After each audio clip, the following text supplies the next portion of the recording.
Al-Iman TV, sarana penyubur keimanan.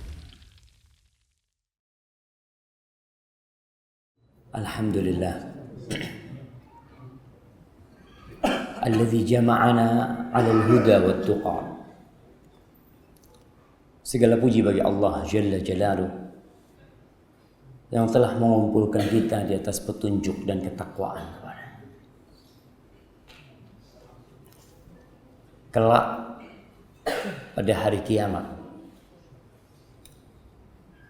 tidak ada lagi nasab di antara mereka. Tidak ada lagi persahabatan di antara mereka, kecuali yang persahabatan itu dibangun di atas takwa kepada Allah. Mereka yang mungkin selama di dunia berkumpul dalam klub bola. Ada banyak klub kalau kita lihat, ada klub motor ini, klub motor itu, klub mobil ini, klub mobil itu. Mereka berkumpul. Allah mengatakan tentang perkumpulan-perkumpulan itu. Al-akhillau yawma idzin ba'duhum li ba'din adu illa al-muttaqin. Mereka yang saling mencintai. Mereka yang saling mendukung di antara mereka. Kelak pada hari kiamat akan saling bermusuhan. Masya Allah, ada siapa di belakang gangguin mic ana ini? Iya. Semuanya akan bermusuhan. Illal muttaqin. Kata Allah, kecuali orang-orang yang membangun perkumpulan mereka, persahabatan mereka, cinta mereka, kasih sayang mereka di atas takwa kepada Allah. Orang tua sama anaknya akan berpisah pada hari kiamat. Suami sama istrinya akan berjauhan dan saling berlari satu sama lain. Illal muttaqin. Kecuali orang-orang yang bertakwa. Semoga kita dapat Lailatul Qadar. Amin. Dan Allah mengampuni dosa-dosa kita. Amin. Allahumma salli wa sallim ala sayyidina wa maulana Muhammadin wa ala alihi wa ashabihi wa man tabi'ahum bi ihsanin ila yaumiddin. Ya Allah, semoga salawatmu dan salammu senantiasa kau curahkan untuk hamba kekasihmu dan untuk keluarga beliau, untuk istri dan anak-anak beliau, serta untuk seluruh sahabat dan orang-orang yang meniti jalan beliau. Amma ba'd. Pagi ini, pagi pertama kita. Pagi ini, Masya Allah, adalah pagi pertama kita di putaran yang ketiga. Jadi Ramadan itu dibagi 3. 10 hari pertama, 10 hari kedua, dan 10 hari ketiga. 10 hari ketiga inilah yang Rasulullah SAW menambah semangat dan kesungguhan beliau beribadah. Kalau kita punya kegiatan macam-macam, dikurangin di 10 hari terakhir. Kita punya waktu ngobrol, dikurangin ngobrolnya. Kita punya waktu bercengkrama dengan anak dan istri, minta maaf, dikurangin semua. Kenapa? Karena ini 10 malam termulia sepanjang tahun. Di situ ada satu malam yang lebih baik dari 1000 bulan. Lailatul Qadri khairun min alfi syahr. Lebih baik dari 1000 bulan. Orang aja dapat gaji ke-13, dapat tambahan gaji 1 bulan, bahagia nggak antum jawab? Antum dapat THR? Ana lihat banyak orang kirim-kirim, Mas THR wis mudun. Dia tanya masalah THR, istri tanya, Mas turun belum? Subhanallah, cuma gaji 1 bulan orang saling bertanya. Tapi sesuatu yang lebih baik dari 1000 bulan, orang sangka. Ini bukan gaji sebulan, jemaah. Kalau kita bicara dunia, ini gaji 1000 bulan. Kau beramal satu malam tuh, Allah kasih lipatan pahala 1000 bulan. Ana selalu ingatkan, kira-kira kalau seorang pegawai, apalagi kita lihat pegawai-pegawai yang punya kontrak, yang taat sama atasannya. Atasannya yang mengatakan kepada dia, kau tahun ini nggak ada libur, nggak ada cuti. 10 hari full. 10 malam kau full bekerja. Kira-kira dia taat atau tidak? Ya, dia taat. Tanpa dikasih imbalan apa-apa kecuali tambahan gaji sebulan, dia taat. Karena dia takut dipecat, takut ini itu, maka dia taat. Bagaimana kalau bosnya mengatakan kau kerja 10 hari 10 malam, masuk di kantor, pulang habis subuh, aku kasih gaji 1000 bulan. Kira-kira ada yang cuti? Nggak ada yang cuti. Dia mengatakan, bos 1000 bulan bos. 1000 bulan? Bos 1000 bulan ini gaji 83 tahun loh bos. 4 bulan bos. Maksudnya saya mungkin sampai pensiun nggak seperti itu gajinya. Iya. Dan belum tentu ditepati oleh manusia. Kalau Allah pasti janji Allah. Lailatul Qadri khairun min alfi syahr. Lebih baik dari 1000 bulan. Apakah ada yang tanya, istri tanya sama suaminya, Mas, kapan Lailatul Qadar Mas? Kadang-kala tidak. Kenapa? Ya, karena kita cinta sama dunia ini. Kita lupa bahwa semuanya akan kita tinggal. Haibati fillah, Ramadan ini bulan taubat, bulan kesabaran, bulan baca Quran, bulan sedekah, bulan berbagi. Kalau tadi Anda dengar dari panitia, kalau masjid ini mau diluaskan, nah seharusnya rumah-rumah Allah itu rumah-rumah yang indah, jemaah. Rumah-rumah yang kokoh dan luas. Banyak di antara kita yang ketika 10 hari terakhir itu perhatian sama rumah. Dia perhatian dengan cat rumahnya, dengan pagar rumahnya, dengan tembok rumahnya, tapi tidak perhatian dengan rumah Allah. Padahal nih 10 hari terakhir kalau kita bisa beramal mengindahkan rumah Allah. Oleh sebagian salafus saleh ketika masuk 10 terakhir, rumah Allah itu diperindah sama dia. Dia kasih parfum di rumah Allah. Dia pasang bukhur, dupa atau apa, sehingga orang yang masuk rumah Allah itu bahagia. Kita kadang-kala masuk rumah Allah, terus terang ya, anak tadi datang ke masjid ini, ya Allah, Pak, masjid ini kok di sampingnya got kayak gini Pak. Ustaz, bukan got kali. Ya, kali gitu. Mau tidak mau kan orang merasa, iya. Maka ketika seorang di bulan Ramadan di 10 hari terakhir ini punya kelebihan rizki, dia mau pasang keramik rumahnya, enggak. Aku mau bebaskan tanah buat rumah Allah. Apa yang kau miliki? Wallahi jamaah, Allah mengatakan ma indakum yanfad wa ma indallahi baq. Yang ada di sisi kalian itu akan habis, akan sirna, fana dan hilang. Tapi yang antum berikan di sisi Allah itu tetap kekal dan abadi. Maka bulan Ramadan bulan jud wal karam, bulan berbagi.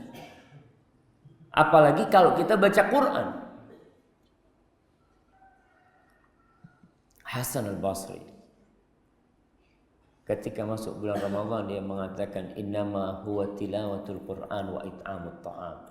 Itu bulan Ramadan, bulan baca Quran, bulan ngasih makan orang, bulan berbagi. Rasulullah sallallahu alaihi wasallam kana ajwadan nas. Nabi kita alaihi salatu wassalam adalah orang yang paling dermawan. Subhanallah, antum kalau lihat Rasul sallallahu alaihi wasallam, bajunya diminta dilepas sama Nabi alaihi salatu. Padahal beliau bukan orang kaya. Tapi tatkala yang dia miliki diminta, dia kasih. Sampai ada seorang sahabat yang mensifati Nabi SAW, kalau dia diminta dan tidak ada di dirinya kecuali ruhnya, dia kasihkan ruh. Sallallahu alaihi wasallam. Wa kana ajwada ma yakun fi Ramadan hina yalqahu Jibril fayudarisuhul Quran. Dan Nabi SAW menjadi orang yang lebih dermawan lagi. Puncak kedermawanan Rasul SAW ketika bulan Ramadan.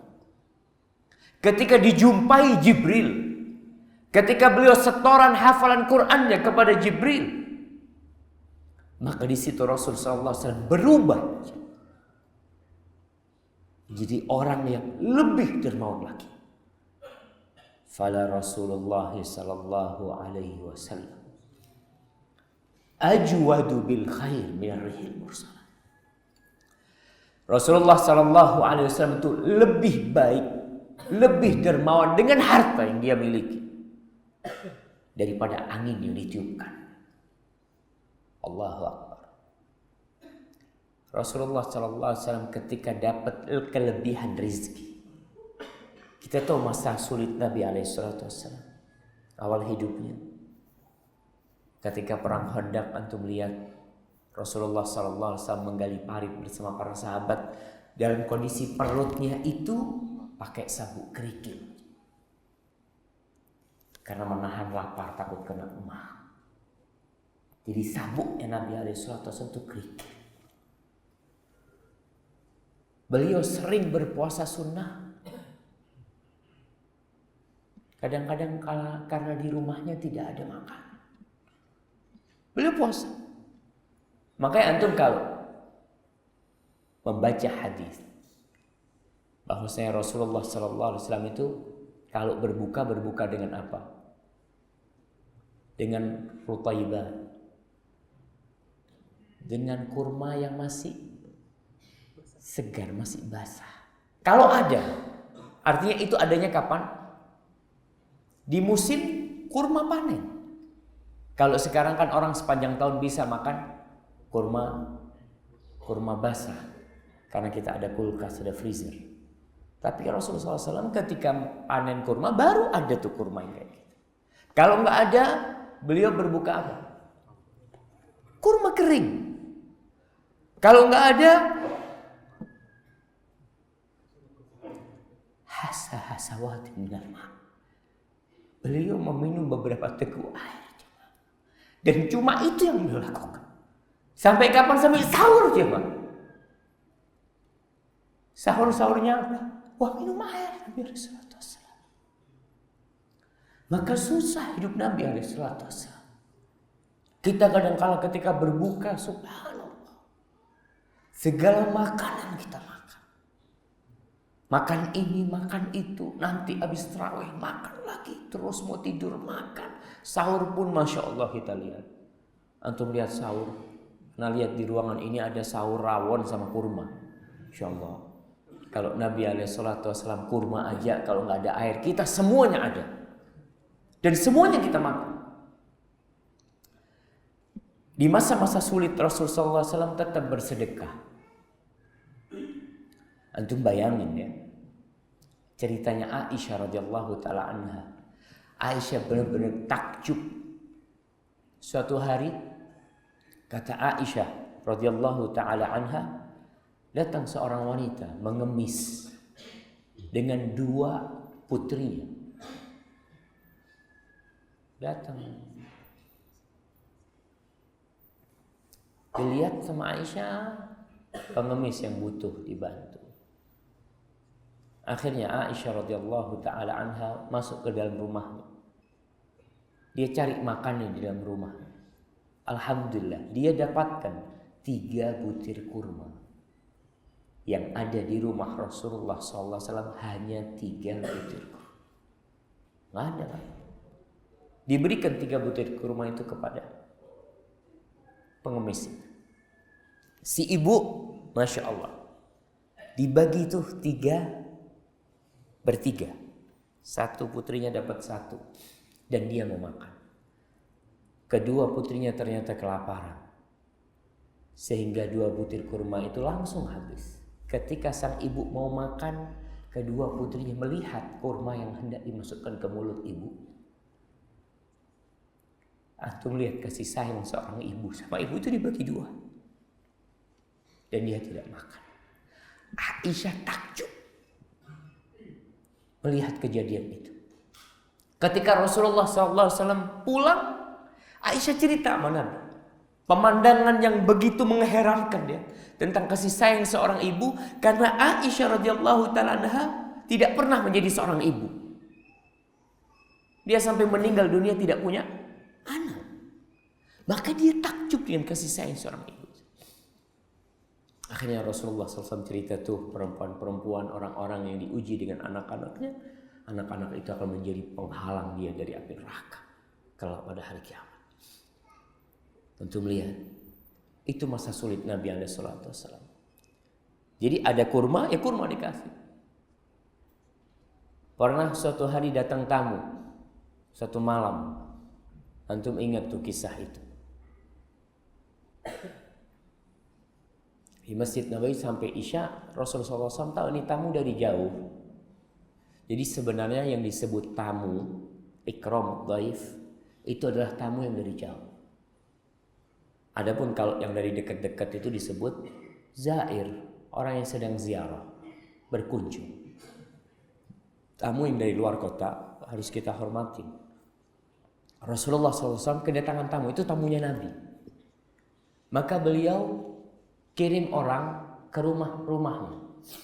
Kau datang, siapa istriku yang punya makanan untuk diberikan ke tamu? Entah istri Rasulullah SAW pada waktu itu berapa ketika kejadian itu. Ke istri yang pertama, ke istri yang kedua, ketiga, keempat, dan yang seterusnya. Akhirnya pembantu itu datang mengatakan, ya Rasulullah, semua istrimu hanya memiliki air di rumah. Bayangkan, gak ada. Itu rumahnya khairul bashar. Itu rumahnya sayyidu waladi Adam. Orang yang termulia di muka bumi ini sampai hari kiamat. Dari sejak Adam sampai hari kiamat, orang yang paling dicintai Allah itu adalah Rasulullah SAW. Di rumahnya tidak ada apa-apa. Supaya antum bisa kebayang bagaimana hidup antum sekarang.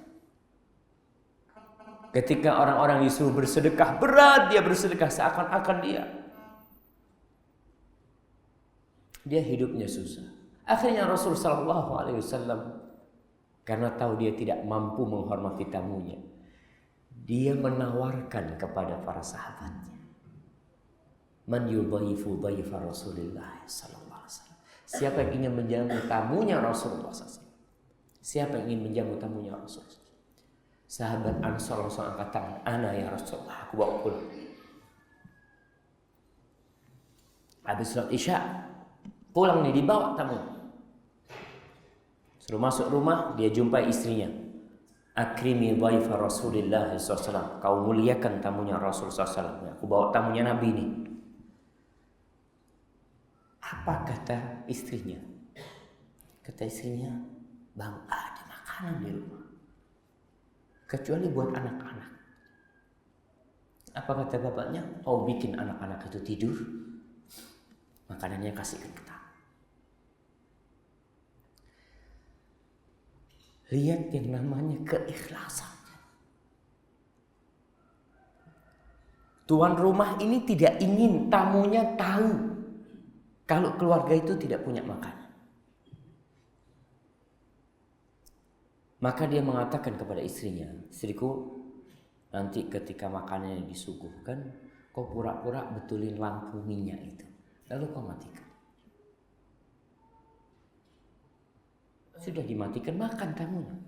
Dia pikir semua yang di rumah makan, ternyata yang makan cuma tamu. Siapa yang tahu kejadian itu? Apakah Rasulullah SAW tahu di rumahnya? Tidak tahu. Apakah sahabat-sahabat yang lain, orang sekampung tahu dengan kejadian itu? Enggak ada yang tahu. kecuali suami istri ini dan Allah dari atas langit yang ketujuh. Pagi harinya dia bawa tamunya Rasulullah SAW ke Masjid Nabawi. Rasulullah SAW melihat orang itu datang. Beliau mengatakan, ajiballahu min sani'ikum.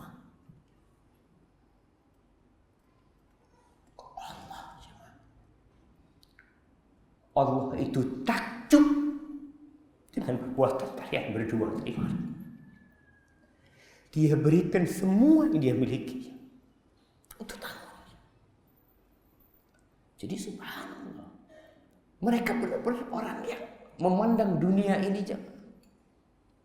dunia ini hanya tempat untuk singgahan yang kita lewatin kemudian kita akan pergi. Itu di masa-masa susah mereka berbagi.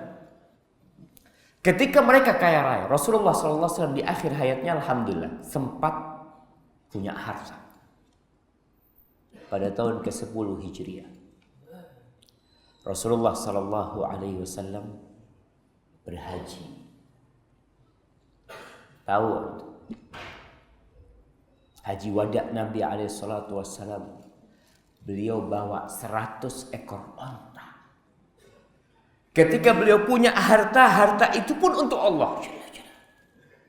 Beliau bawa tuh 100 ekor onta.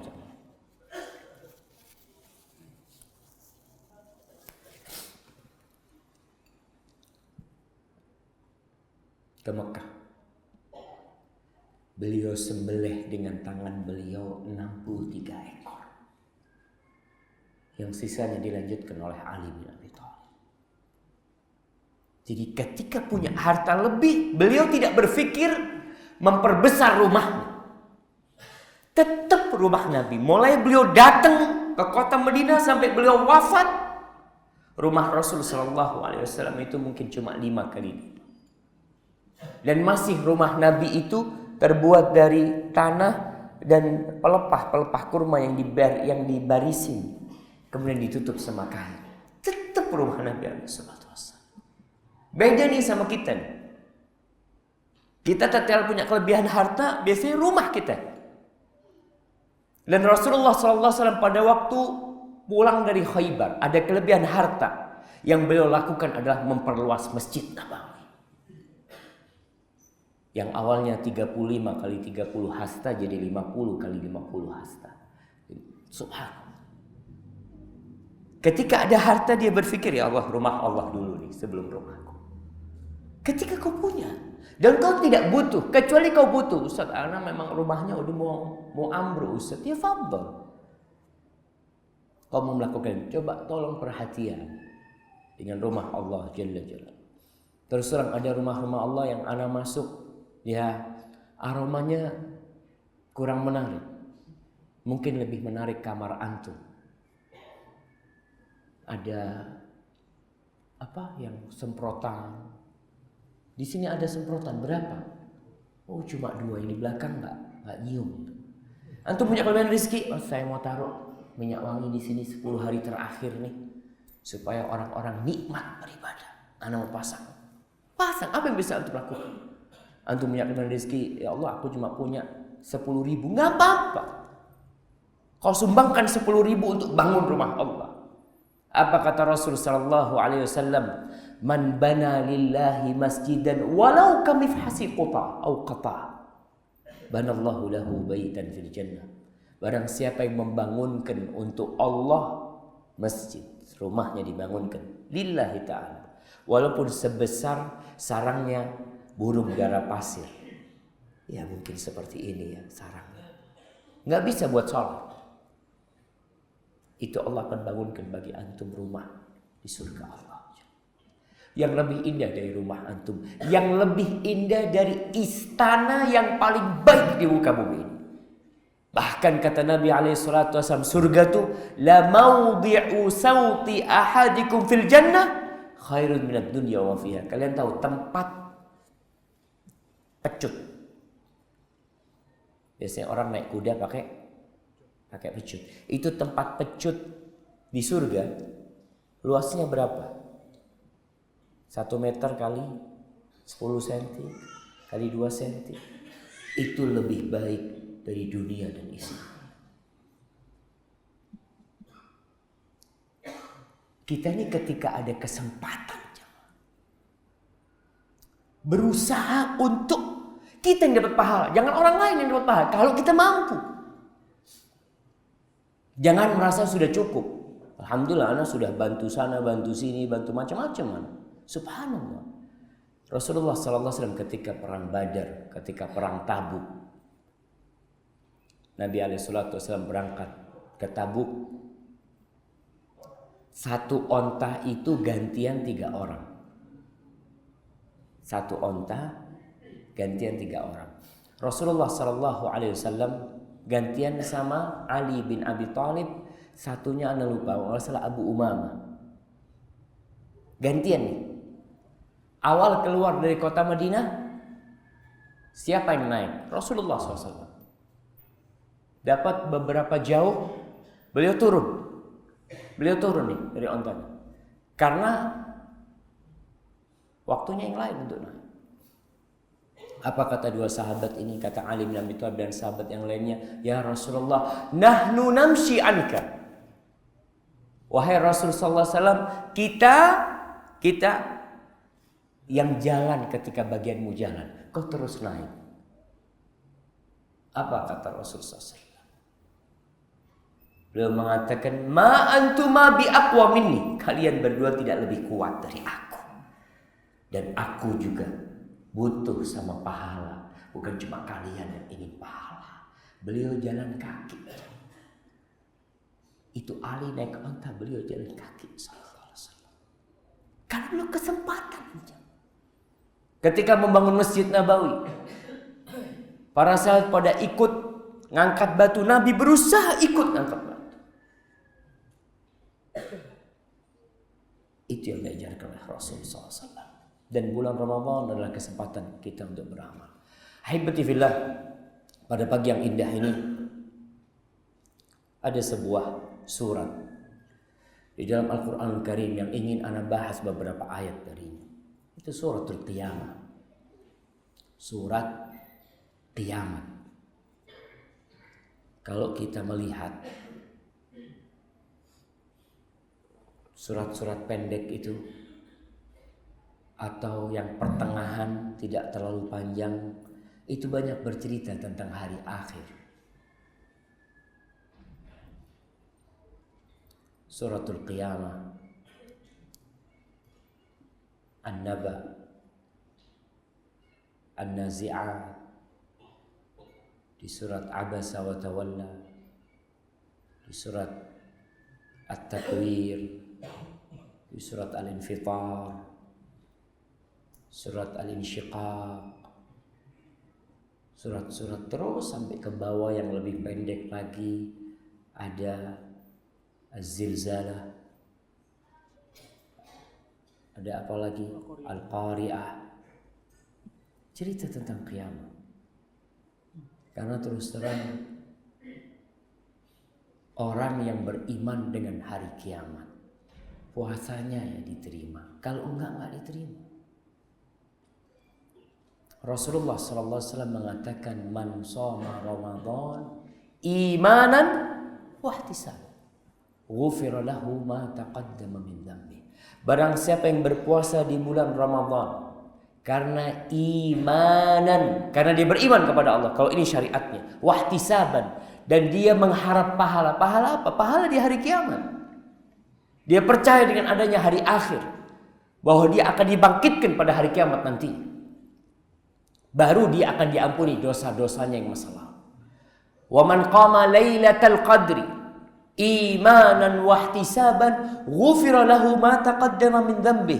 Dan barang siapa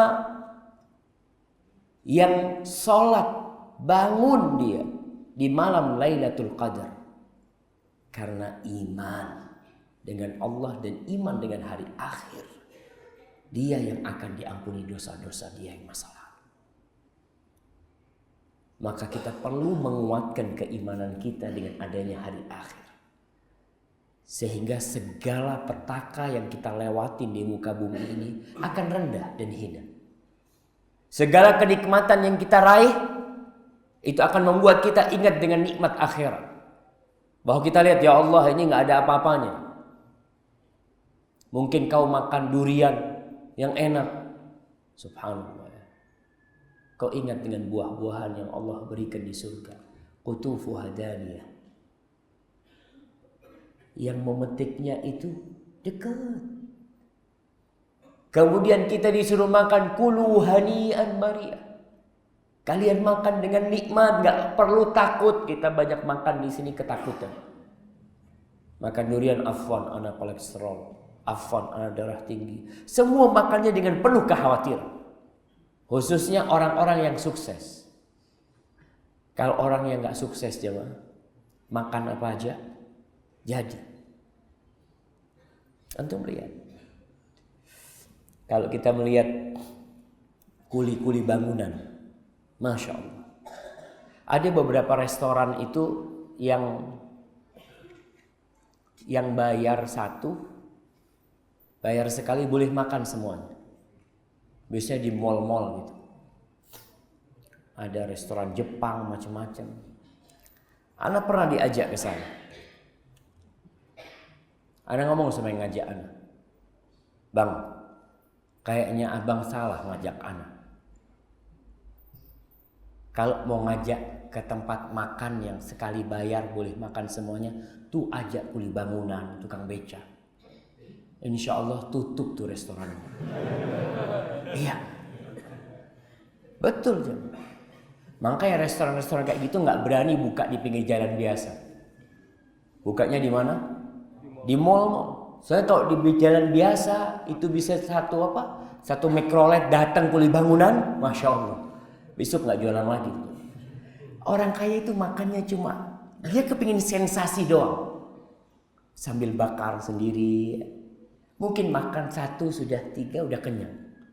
Antum bisa lihat orang-orang kuli bangunan kalau makan, Masya Allah. Dan perutnya nggak ada. Artinya dia makan banyak dalam kondisi perutnya itu nggak ada ya. Kita lihat orang-orang yang susah ternyata enak makan. Orang-orang yang sukses ketika naik mobilnya sudah BMW, Masya Allah ya. Kemudian kalau keluar sudah dibukakan pintunya gitu kan. Itu makannya malah nggak berani banyak dia. Terus duitnya buat apa, Pak? Ya itu buat apa ya duitnya? Dia kumpulin bangun ini, bangun itu macam-macam. Buat makan dia susah.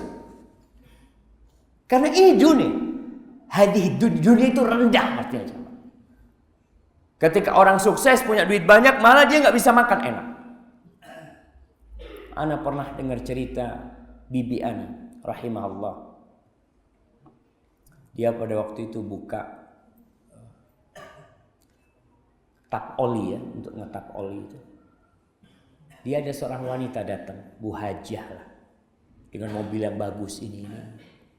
Kata Bibi Ana, Masya Allah Bu ya, ibu sukses, kata dia, Masya Allah.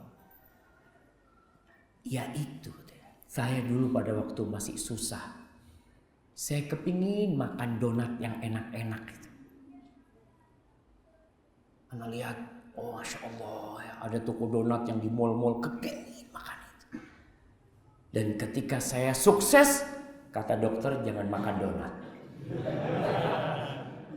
Karena sudah kena gula, kena ini macam-macam sudah nggak boleh. Makan nasi aja harus cari nasi merah. Bayangkan jamaah. Kata teman-teman, enak Pak nasi merah. Aduh enggak enak Ustaz, tapi ya gimana lagi. Hadih dunia. Makanya supaya tatkala kita berbicara tentang kiamat, kita akan melihat bahwa semua bangunan yang tinggi itu akan rata dengan tanah. Semua manusia yang sukses, ya jangan nunggu kiamat, semua akan jadi tanah. Maka penting kita membaca ayat-ayat yang tentang kiamat.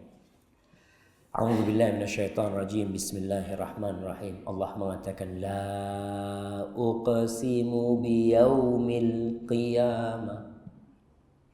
Kata Allah, aku benar-benar bersumpah dengan hari kiamat. Ada orang yang tidak percaya dengan hari kiamat. Ada orang yang mendustakan hari kebangkitan. Ada orang yang meragukan bahwa Allah bisa mengembalikan tulang belulang yang sudah hancur itu. Maka Allah bersumpah untuk memastikan kalau kiamat itu pasti terjadi. Ketika kiamat terjadi, tidak ada lagi yang indah di muka bumi ini. Antum baca, idza syamsu kuwirat wa idza nujumu kadarat wa idza jibalu antum lihat peristiwa yang sangat dahsyat. Wala uqsimu bin nafsil lawwamah.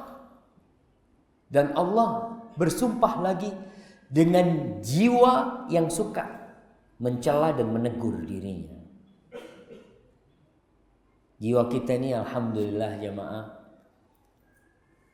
kalau kita berbuat baik kadang-kala ada teguran, kenapa kau nggak tambahin? Kadang-kala tegurannya nggak benar. Tadi umpamanya di masjid, kau tadi sedekah di masjid berapa? 100.000. Wah eman-eman kau. Iya ya sebenarnya kan nggak boleh boros kita.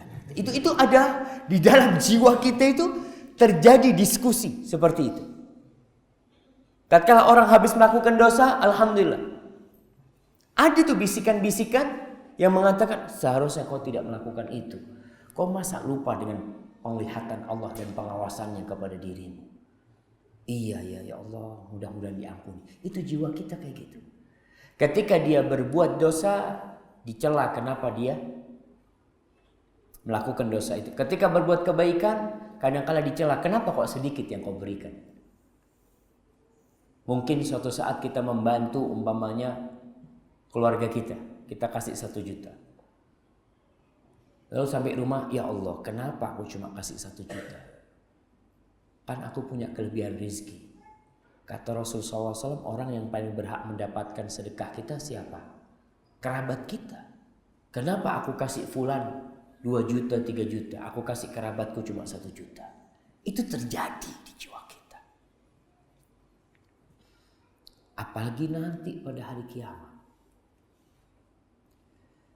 Lalu Allah mengatakan, ayahsabul insanu allan najma'a idhamah. Apakah manusia mengira kalau kita tidak akan mengumpulkan tulang belulang dia? Karena ada orang yang tidak percaya. Seperti di surat Yasin cerita orang yang membawa tulang belulang kepada Rasul sallallahu alaihi wasallam, amma yuhyil idhama wa hiya ramim. Siapa yang akan menghidupkan tulang belulang ketika dia sudah rapuh dan mulai menjadi debu? Dia patahkan tulang itu, dia lempar kepada Rasul sallallahu alaihi wasallam. Enggak percaya. Dan terus terang di masa sekarang ini muncul orang-orang yang tidak percaya dengan hari kiamat. Orang-orang komunis mungkin. Orang-orang yang kiamat itu hanya ramalan belaka. Katanya nggak benar, itu subhanallah. Dia mengira bahwasanya Allah tidak bisa mengumpulkan kembali tulang belulang itu. Bala qadirina ala an nusawwiya banana. Kata Allah, kita pasti akan kumpulkan. Dan kita mampu untuk menyamakan jari-jarinya. Menyamakan sidik jarinya. Subhanallah, ayat ini turun berapa tahun yang lalu? 1438 atau 40 atau 40 berapa? Karena kita tahu Al-Quran turun 13 tahun sebelum hijrahnya Rasulullah SAW. Itu Allah mengatakan kita bisa menyamakan jari-jarinya. Ada apa dengan jari-jari? Kenapa jari-jari yang disebutkan? Makanya ulama sekarang menceritakan ternyata sidik jari manusia itu gak ada yang sama. Subhanallah jemaah. Berapa jumlah manusia sekarang? 7 miliar. 7 miliar itu sidik jarinya gak ada yang sama. Antum kalau beli kunci, Kita kan di kampus banyak pintu. Beli kunci macam. Ternyata banyak pintu itu yang kuncinya sama. Satu kunci ini bisa buka pintu itu, pintu itu.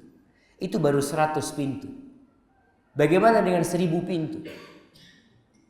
Orang kalau bikin 1000 pintu, kira-kira banyak yang sama tidak?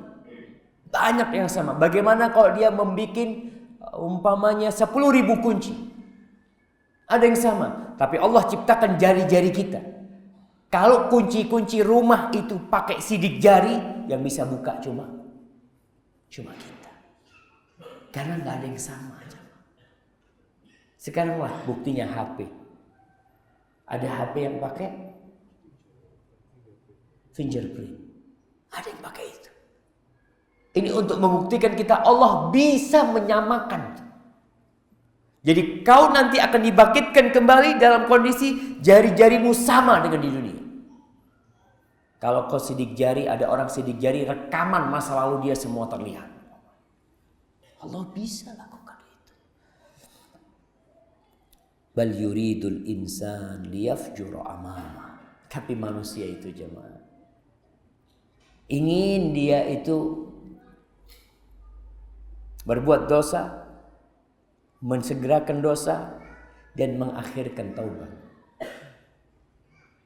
Dia tuh, kita ini kadang-kala, oh gampang lah nanti taubatnya. Kok masih muda? Nanti kalau sudah tua, kalau sudah kau puas dengan dunia ini, baru kau taubat. Itu yang kita lihat. Orang-orang yang menunda taubatnya gara-gara taswif iblis. Iblis itu juga memberikan wahyu kepada kita. Allah mengatakan syayatinul insi wal jinni yuhi ba'duhum ila ba'din zukhrufal qawli ghurura. Selalu memberikan ucapan-ucapan manis ya. Kau umur berapa? Kau masih kuliah. Jangan menikah dulu. Kau nikmatin masa muda ini. Pergaulan bebas. Kenapa mereka melakukan pergaulan bebas? Karena ada bisikan iblis, nanti kau kalau sudah kuliah, lulus, kau baru nikah. Sekarang jangan nikah dulu. Ada tuh kayak gitu tuh. Manusia seperti itu. Makanya kita perlu untuk mensegerakan taubat. Jangan ditunda-tunda. Manusia ini memiliki sifat yang semuanya kalau kita lihat, kemanusiaan itu banyak buruknya daripada baiknya. Antum coba baca Al-Quranul Karim, bagaimana Allah mensifati manusia, kemanusiaan. Karena terus terang kemanusiaan ini sering diangkat oleh manusia, oleh lembaga-lembaga tentang kemanusiaan. Allah tuh mensifati manusia, wa kanal insanu zaluman jahula. Manusia itu orang yang sangat zalim dan sangat bodoh. Wa kanal insanu ajula. Manusia itu orang yang sangat tergesa-gesa. Wa khuliqal insanu dha'ifa. Manusia itu diciptakan dalam kondisi lemah. Itu kemanusiaan. Dan ketika Allah mensifati kebanyakan manusia itu orang-orang fasik, kebanyakan manusia itu orang-orang yang tidak mengerti, orang-orang yang zalim, orang-orang yang tidak pandai bersyukur kalau bicara kebanyakan manusia. Jadi kalau ukuran kemanusiaan itu kebanyakan manusia, rusak dunia ini. Kalau ukurannya kebanyakan, ikut orang banyak lah. Jangan ikut orang banyak, ikut kebenaran. Karena manusia itu sifatnya kayak gitu. Yas'alu ayyana yaumul qiyamah. Dia bertanya, kapan itu kiamat? Bukan pertanyaan orang yang ingin tahu. Seperti Jibril ketika datang kepada Rasul SAW. Ketika dia tanya tentang Islam, tentang ihsan. Lalu apa pertanyaan Jibril? Qala akhbirni mata sa'ah. Kasih tahu aku kapan kiamat itu terjadi. Ini pertanyaan yang Allah sebutkan, orang yang mengingkari kiamat. Kapan tuh kiamat terjadi? Kok ngomong doang? Katanya 2012 mana nggak ada kiamat. Nah, ada orang-orang yang seperti itu pertanyaan. Dan kebanyakan orang-orang kalau Allah menyebutkan dalam Al-Qur'an Karim yas'alunaka 'anis sa'ati ayyana mursaha, selalu Allah celah. Makanya kita jangan tanya tentang kapan kiamat. Banyak kajian tentang kiamat ini, kayaknya kiamat ini mungkin 50 tahun lagi. Insyaallah. Tahu dari mana? Iya, ada hitungannya tuh. Baik. Rasul SAW ketika dia ditanya tentang kiamat, beliau jawab enggak. Ketika ada seorang sahabat bertanya tentang kiamat, ketika Jibril tanya sama Rasul SAW, mata sa'ah, Nabi ngasih tahu kapan kiamat? Tidak. Nabi mengatakan kepada Jibril, mal mas'ulu anha bi'a'lam minas sa'il. Yang ditanya dan yang bertanya sama-sama nggak ada yang tahu. Maka pertanyaannya tolong jangan itu. Lalu ditanya, akhbirni an amaratiha. Tunjukkan kepada aku tanda-tandanya, kalau tanda-tandanya ada. Tapi kapan? Dekat. Tapi kapan nggak tahu. Ketika ada seorang sahabat datang menjumpai Nabi SAW mengatakan, mata sa'ah. Dia baca di Quran ada kiamat, nanti akan terjadi kiamat. Maka dia terdorong untuk bertanya, kapan? Kapan itu kiamat? Dia tanya kepada Nabi SAW, mata sa'ah. Nabi gak jawab. Kalau Nabi bertanya, mana tadi yang tanya tentang kiamat? Aku ya Rasul. Nabi tidak menjawab kecuali mengatakan kepada dia, wa madza a'datta lis-sa'ah. Apa yang kau persiapkan untuk kiamat? Itu yang penting. Orang sekarang, Ustaz kapan Lailatul Qadar? Lailatul Qadar 10 hari terakhir. Terus ya mungkin di malam-malam witir. Terus tanggal berapa Ustaz? Jangan terlalu repot lah Ustaz. Tanggal berapa? Ya Allahu a'lam tanggal berapa.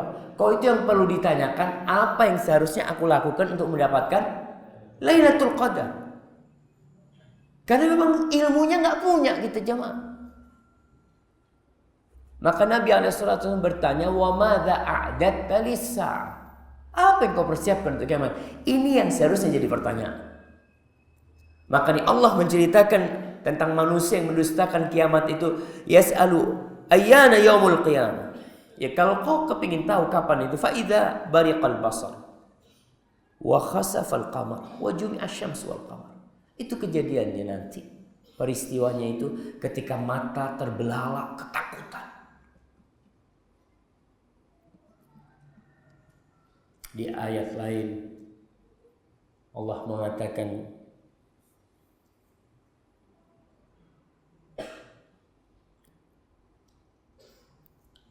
apa kata Allah? Astaghfirullah. Wa tada'u kullu dhati hablin hamlaha wa taran nasa sukara wa ma hum bisukar. Itu kiamat ketika terjadi. Orang yang hamil semua menggugurkan anaknya. Langsung keguguran dia. Antum tahu perempuan dalam kondisi takut kadang-kala langsung gugur. Yang lihat ular di rumahnya bisa gugur ketika dia takut. Bagaimana dengan kiamat tuh? Perempuan-perempuan yang hamil akan keguguran pada waktu itu. Wa taranna sukara wa ma hum bisukar. Kau melihat orang seakan-akan mabuk. Bingung mereka, ketakutan. Mereka tidak dalam kondisi mabuk. Itu tuh kiamat. Allahu Akbar jemaah. Kalau terjadi gempa 1 menit. Kira-kira ada yang tersisa di masjid ini 1 orang? Ustadznya ditinggal. Afwan Ustadz, gempa Ustadz. Usah ngurusi pengajian. Betul. Orang yang lagi tidur nyenyak, digoyang sedikit, dia bangun, dia gendong anaknya keluar semua. Ditinggal rumahnya, ditinggal hartanya. Dia kerja seumur hidup, dia tinggal. Karena dia tahu harus ada yang diselamatkan. Daripada sekedar rumah yang dia miliki. Maka itu kiamat terjadi tatkala nanti orang pada ketakutan. Rembulan hilang cahayanya. Gerhana. Kita kadang-kadang melihat gerhana nggak takut. Rasulullah SAW kalau melihat gerhana itu takut. Kita dapat informasi nanti malam gerhana bulan jam sekian. Orang itu sibuk dengan kameranya. Insya Allah, dia kirim. Ya Allah, sunnahnya itu sholat. Bukan malah kau ambil fotonya gerhana. Disunnahkan. Kembali nilai-nilai agama itu mulai hilang. Penemuan manusia itu seharusnya mendorong dia untuk lebih takut kepada Allah. Tapi karena tidak adanya iman atau kurangnya iman, seperti profesor-profesor yang ahli bedah ya, dia lihat tubuh manusia. Ada profesor-profesor bedah itu yang sampai sekarang masih ateis, tidak percaya. Padahal dia lihat kebesaran Allah di sana. Yang tidak bisa manusia menciptakan seperti itu, nggak bisa. Andai kata seluruh umat manusia berkumpul untuk menciptakan sel yang ada itu, nggak bisa. Tapi dia tidak beriman. Karena tadi dia nggak belajar tentang keimanan itu. Wa jumi'a asy-syamsu wal qamar. Mentari dan rembulan dikumpulkan. Nanti mentari akan terbit dari barat. Antum bisa bayangkan. Terbit di mana seharusnya itu waktu rembulan keluar. Dia terbit dari barat. Itu kalau kau mau tanda-tandanya kiamat kayak gitu tuh kiamat. Kemudian yaqulul insan yauma idzin ainal mafar. Pada hari itu manusia berkata, kemana tempat berlari? Kemana? Dan film-film yang dari barat jamaah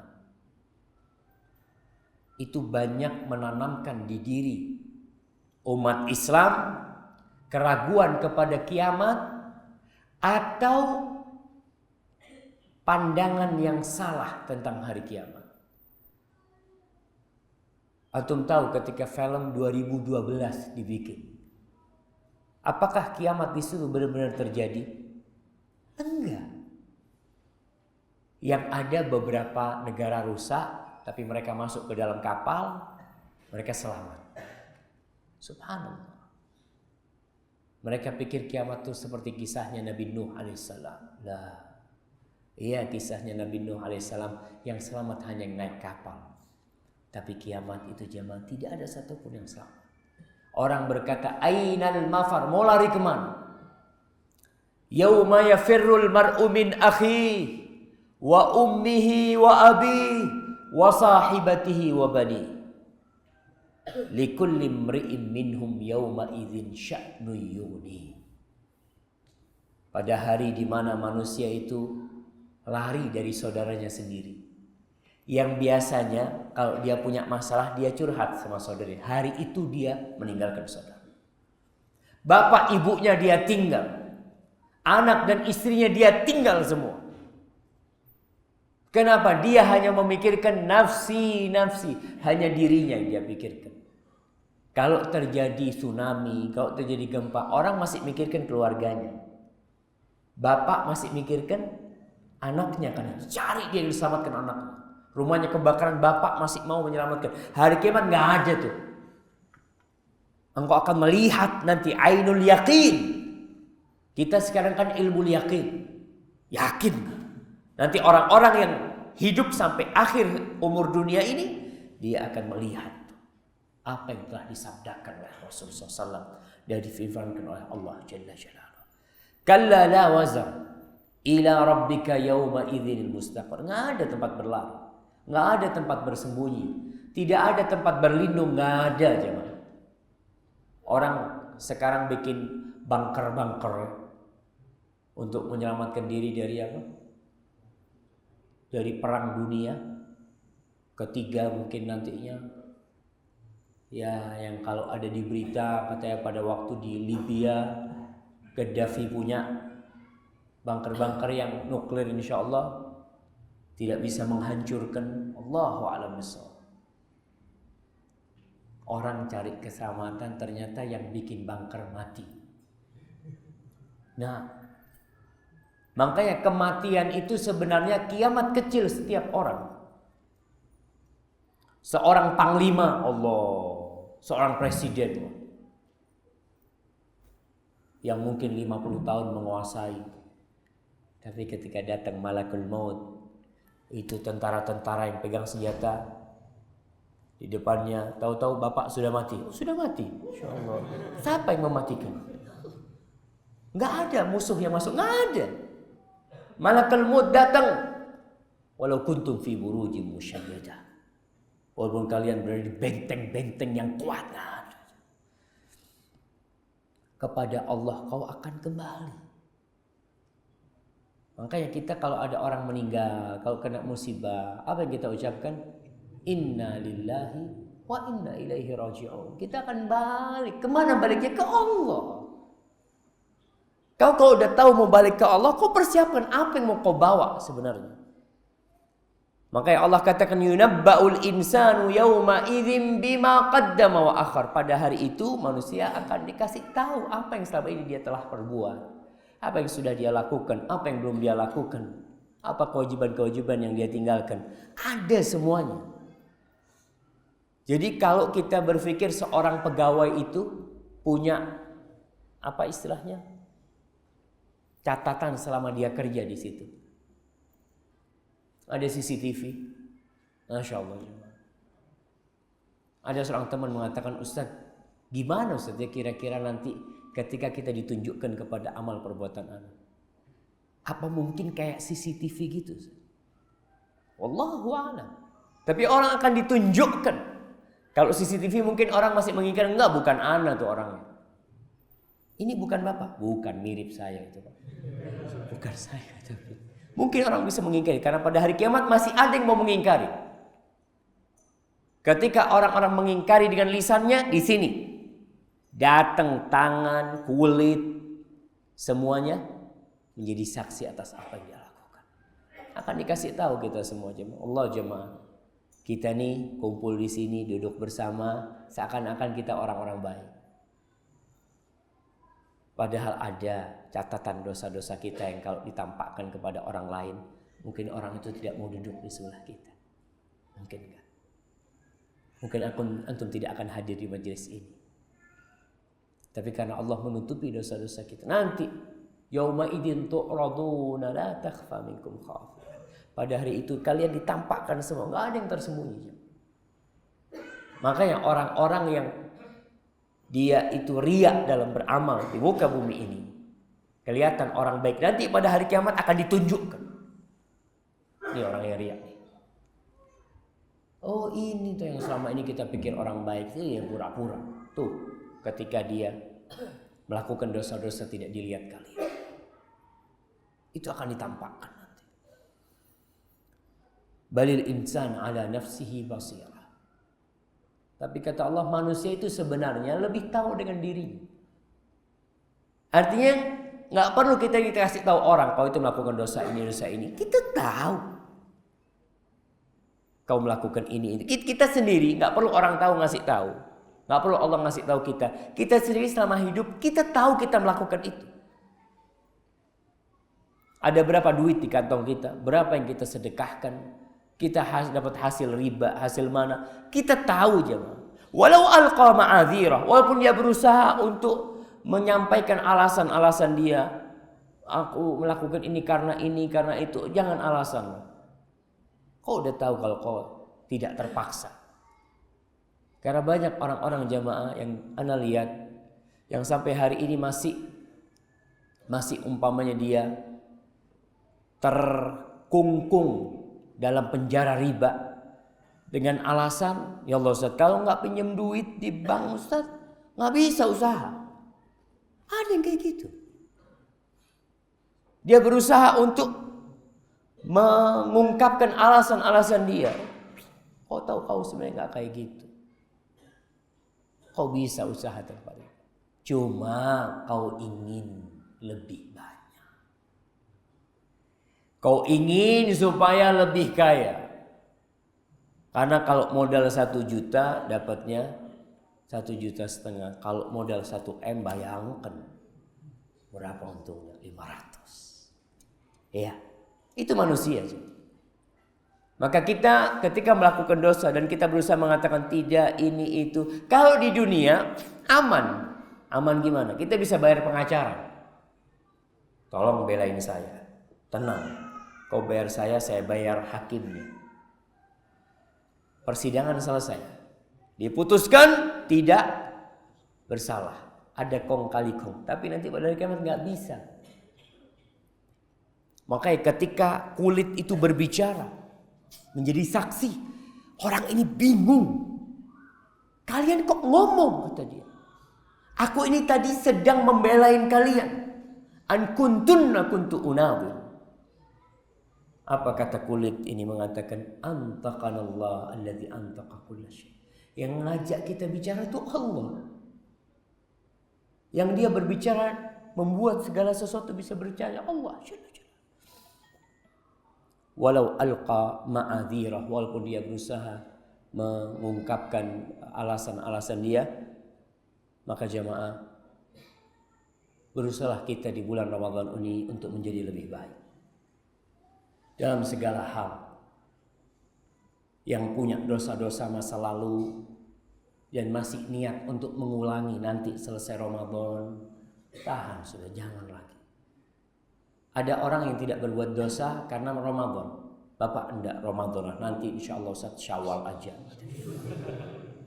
Nah, jangan. Karena kita tidak tahu apakah umur kita akan sampai ke bulan Syawal, ke Ramadan yang akan datang. Ini kesempatannya. 10 hari terakhir kesempatan. Antum bisa iktikaf. Yang bekerja di luar, Ustaz, anak kerja malam, Ustaz, enggak apa-apa. Kau pulang dari tempat kerjamu, jangan ke rumah. Kau bisa ke masjid umpamanya. Asalkan engkau mampu lakukan itu. Karena mungkin kalau ke rumah kayaknya enggak semangat, Ustaz. Ya terus terang. Di masjid, ya kalau masjid iktikaf bener ya, senang kita ke masjid. Karena masuk masjid jam 12 malam, jam 1 malam, Masya Allah semua pada ngaji, ada yang sholat, ada yang berzikir. Tapi kadang-kala ada masjid yang iktikaf, habis tarawih semuanya tidur. Kapan bangunnya? Sahur nanti, Pak. Jadi pindah tidur jamaah. Maka tolong dicari tempat yang kita disuruh milih lingkungan. Dan kita bisa memilih. Jangan alasan Ustaz ini itu macam-macam. Itu sudah kau punya alasan, Allah katakan kau tahu dengan dirimu. Kalau kau memang tidak mampu, ya Allah akan menerima alasanmu. Tapi kalau ternyata kau hanya karena malas saja, wallah terus terang jemaah, anak kadang-kala melihat ada orang yang kerja bangunnya jam 3 malam. Dia kerja di pasar, berangkat jam 3 malam. Itu jam 2:30 udah bangun mandi segar. Tapi ketika dibangunin untuk sholat malam, umpamanya dia kerja 5 hari. Ketika mulai malam Sabtu dan malam Ahad dibangunin jam 2:30 malam, seperti malam kemarin dia bangun, dia nggak bangun. Kenapa? Nggak ada kerjaan kan? Ibu, kalau nggak ada kerjaan qiyamul lail, bangun malam. Tapi nggak bisa dia bangun. Kenapa tuh? Karena kita lebih mencintai dunia. Antum lanjutkan baca surat ini, karena di situ Allah menceritakan bagaimana pengumpulan Al-Quran ini di hati Rasul Sallallahu Alaihi Wasallam. Kemudian Allah menceritakan bahwa manusia itu cinta dengan dunia. Allah ceritakan bagaimana ketika kematian datang, dokter, tabib tidak ada yang bisa memberikan pertolongan ketika itu. Kisah-kisah itu mudah-mudahan membuat kita lebih beriman di bulan Ramadan ini, lebih semangat menambah amalan kita, tambah bacaan Qur'annya, tambah zikirnya, tambah sedekahnya, tambah doanya, tambah tasbihnya, tambah semua amalan kita. Karena Rasulullah SAW memang menambah amalan beliau di 10 hari terakhir ini. Kalau antum mengatakan Ustaz, sebaik-baiknya amalan kan yang berkesinambungan, walaupun sedikit iya, itu artinya sepanjang tahun. Kau lakukan itu. Tapi di 10 hari terakhir itu ada waktu khusus. Kau tambah, gak apa-apa di situ. Nanti selesai Ramadan, kau lanjutkan. Umpamanya alhamdulillah Ustaz, ana Ramadan bisa tarawih 11 rakaat. Selesai Ramadan kau salat malam. Lanjutkan. Tapi susah Ustaz. Iya enggak bisa 11 rakaat, 9 rakaat. Aduh berat Ustaz. Enggak bisa 9 rakaat, 7 rakaat. Aduh kok kayaknya enggak bisa Ustaz. Oke, 5 rakaat. Enggak bisa 5 rakaat, 3 rakaat. Enggak bisa 3 rakaat, 1 rakaat, ya sudah. Tapi terus sepanjang tahun kau melaksanakan itu. Nanti ketemu Ramadan lagi, kau tambah lagi. Selesai Ramadan, kau lanjutkan. Jadi terus dijaga amalan. Ada amalan selesai Ramadan yang terus kita jaga. Tentunya mulainya dengan sekarang nih. Karena Ramadan Allah jadikan sebagai madrasatut taqwa. Allah mengatakan la'allakum tattaqun. Jamaah apabila yang anda sampaikan benar itu dari Allah Jalla Jalaluh. Kalau ada yang salah dan kurang berkenan dari diri anda pribadi, Allah dan Rasul terbebas dari kesalahan itu. Masya Allah. Ustaz, gimana cara agar bisa sholat konsentrasi apalagi ketika bacaan imam panjang? Jadi kalau pendek bisa konsentrasi, kalau panjang nggak bisa konsentrasi. Kita belum terbiasa aja. Memang jamaah anak kayaknya nggak boleh jawab pertanyaan, soalnya anak mau ke airport nih bentar lagi. Ya ini satu aja pertanyaan yang anak jawab ya, karena memang sangat berkaitan dengan sholat malam kita. Kita kalau biasa sholat imamnya pendek lalu panjang itu jadi nggak nyaman. Bahkan dalam hati kepikiran, siapa imamnya ini? Nah, kayak gitu. Maka kita butuh pembiasaan. Yang kedua, butuh memang perjuangan. Sejak sebelum sholat ya, kita, ya Allah, aku mau menghadap Allah ini. Kemudian memahami yang dia baca. Artinya ketika imam membaca ayat-ayat itu, apalagi kalau imamnya sudah ngasih tahu, nanti nih yang akan kita baca dari surat ini sampai surat ini, kayak model di Masjidil Haram. Itu kan orang udah tahu tuh malam ini nih juz ke-22 malam ini nih umpamanya. Jadi dia di rumah sudah baca artinya, Masya Allah. Nanti ketika sholat sama imam dia bayangin tuh arti-arti itu ketika dia memang bisa mengartikannya nanti. Kemudian yang ketiga, ya hidup dengan yang dibaca. Rasulullah SAW itu kalau lewat ayat tasbih beliau bertasbih. Umpamanya beliau membaca sabbihisma rabbikal a'la, itu beliau bertasbih. Ketika beliau lewat tentang ayat-ayat rahmat, beliau meminta rahmat Allah. Ketika melewatin ayat-ayat azab, beliau berlindung dari azab Allah. Tuh kalau kita baca Quran seperti itu akan khusyuk. Tapi kebanyakan kita kan enggak. Kadang kala bacaan imam panjang, imamnya sampai menangis. Sebagian jamaah juga nangis. Bapak nangis, faham dengan yang dibaca imam? Enggak sebenarnya. Tapi kenapa nangis? Ya apa imamnya nangis, saya jadi ikut nangis gitu kan. Kan ada orang yang menangis karena terharu. Artinya dia nggak bisa nahan ngelihat orang nangis. Ya Allah, nangis juga. Kenapa? Ya kesian aja sama imamnya nangis. Nah, tapi ada orang-orang yang menangis karena memang. Dan orang yang tidak bisa menangis berusaha menangis, kata Nabi SAW. Berusaha menangis. Artinya dengan berusaha arti dia fahami artinya supaya dia, kenapa sih imamnya bisa menangis? Karena banyak pertanyaan seperti itu. Ustaz, imam di Masjidil Haram kok kadang-kala menangis Ustaz ya? Kenapa Ustaz ya? Ya itu karena mereka ada sesuatu.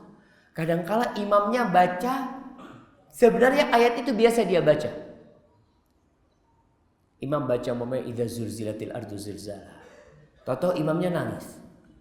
Imam ini biasa nggak nangis, kenapa nangis sekarang yang tadi? Kadang-kala kondisi hati yang membuat kita jadi menangis. Artinya ketika sebelum sholat kita tuh lagi sedang khusyuk, lagi sedang dekat sama Allah, sehingga tatkala kita baca ayat-ayat tentang kiamat itu langsung kita meneteskan air mata. Mungkin besok kita baca ayat itu lagi, kita nggak nangis karena hatinya tidak hadir pada waktu itu. Maka menghadirkan hati, mengkhusyukkan hati ini insya Allah membantu kita untuk lebih khusyuk dan konsentrasi dalam sholat kita. Kemudian usahakan kalau ngantuk istirahat. Kadang-kala ada orang memaksakan sholat dalam kondisi ngantuk banget. Oke, kalau kau ngantuk, kau wudhu paling tidak, jalan, pindah soft. Karena ada orang-orang di Masjidil Haram yang anda lihat ya. Ya alhamdulillah dia semangat beribadah. Itu sholat sampai nyosop-nyosop. Karena bacaan imamnya panjang. Jadi tahu-tahu maju ke depan. maju ke depan. Ketika ruku, Allah, itu nabrak yang di depannya jemaah. Ya karena bacaan imamnya panjang, itu khususnya ketika 10 hari terakhir nih, yang jam 1 malam itu. Sebagian orang itu iktikaf, habis tarawih dia ngobrol. Artinya kalau kau memang nggak mau ngaji, kau istirahat tidur nggak apa-apa. Nanti ketika qiyamul lail kau bangun. Tapi ketika dia habis isya, habis tarawih di masjid iktikaf lalu ngobrol, ketika qiyamul lail ngantuk yang ada. Mau nggak mau dia. Ketika itu nggak ngantuk, nggak usah tidur. Kata dia, ya udah kalau kau nggak tidur baca Quran. Entar lagi ngantuk kau baca Quran. Kadang-kadang gitu. Orang kalau suruh melakukan ngobrol macam-macam nggak ngantuk. Pas disuruh zikir baca Quran, masya Allah, 5 menit seakan-akan berapa jam mana sudah? Jam baru 5 menit ya Pak. Hadza wallahu a'lam bishawab. Kurang lebihnya ana mohon maaf. Kita sudah syuruk ini jemaah. Nah, yang mau sholat di masjid sholat, yang mau sholat di rumahnya untuk sholat syuruk itu silahkan. Yang penting usahakan kita setelah duduk di masjid sampai matahari terbit itu sholat 2 rakaat, kemudian mau tambah sholat duha macam-macam. Khususnya nih di 10 hari terakhir Imam Syafi'i menganjurkan agar kita menghidupkan pagi harinya seperti kita menghidupkan malam harinya dengan ibadah, tidak hanya diisi tidur.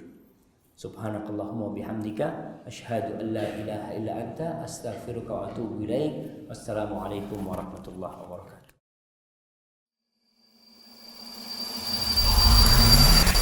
Al Iman TV, sarana penyubur keimanan.